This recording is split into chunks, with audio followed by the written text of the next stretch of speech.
Hi, this is Charting Man Dan of TheChartGuys.com, home of technical analysis education. Click the link for a free week trial, no credit card required, and gain access to our multiple live broadcasts daily, community chat room, educational videos, nightly watch lists, and more. Invest in your education and future and join the community today. Hello everyone, so yesterday I did a little bundle video, Facebook, Netflix, and Amazon because they're all trading very similarly. Going to continue to do that here again today and going to point out the differences between them. So Netflix is the weakest. Let's start with Netflix actually. And Netflix is clearly the weakest because it is not at all-time highs. Amazon and Facebook are, which means they don't have to worry about previous price resistance. They don't have to worry about moving average resistance, whereas Netflix has tons of previous price resistance history and moving averages. The 50-week is here at 101.30, and it's struggling at the 200-day resistance, 103. So there was a bearish play in Netflix and in Baba. Well, I'm not doing Baba this video, but the bearish play I want to highlight is what I call a top fishing play. And it's whenever you see a move extended to the upside and you're anticipating consolidation because the bulls are tired, you look at the high of the previous day. And for Netflix, that was 132.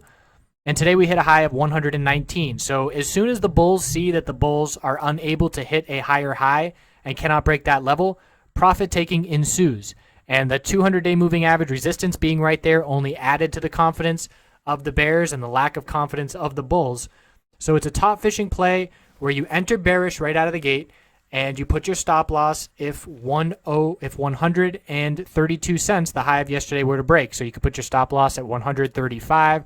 If you want more wiggle room, 140, and you would have been in the trade pretty much at the high of the day and made some nice gains to the downside. So we lost the upper Bollinger Band support. This 200-day is clearly resistance on Netflix, and we're going to look to backtest $98 psychological support, and the 10-day moving average support will be just below that level. So Netflix is the weakest. Let's now look at Amazon, which I would call Amazon in the middle of the road out of the three. So new all-time high. Nice job there by the bulls.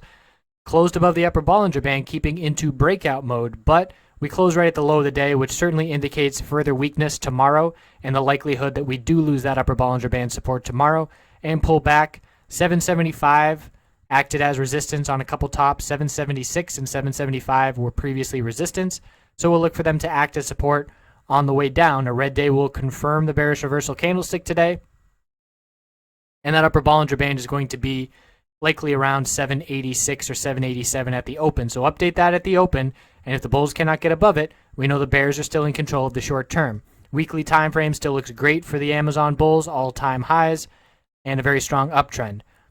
Last for Facebook, I would call Facebook the strongest, and that upgrade today certainly helped it stand out as a bull.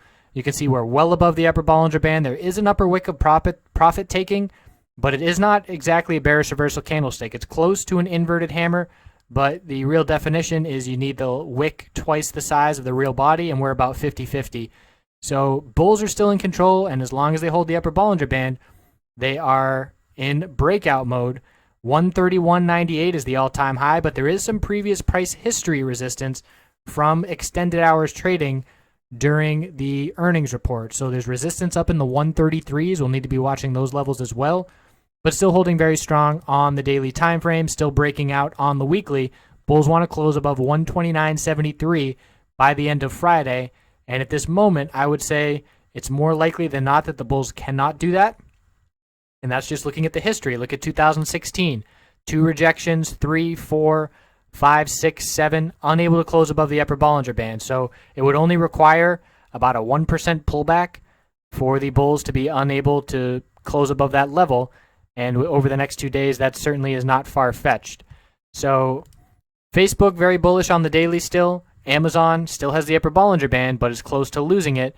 And then Netflix, rejecting from the 200-day resistance, the weakest of the three, but still in a bullish uptrend on the daily time frame, just has more battles to wage against resistance levels.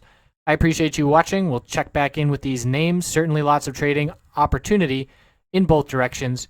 Have a great night.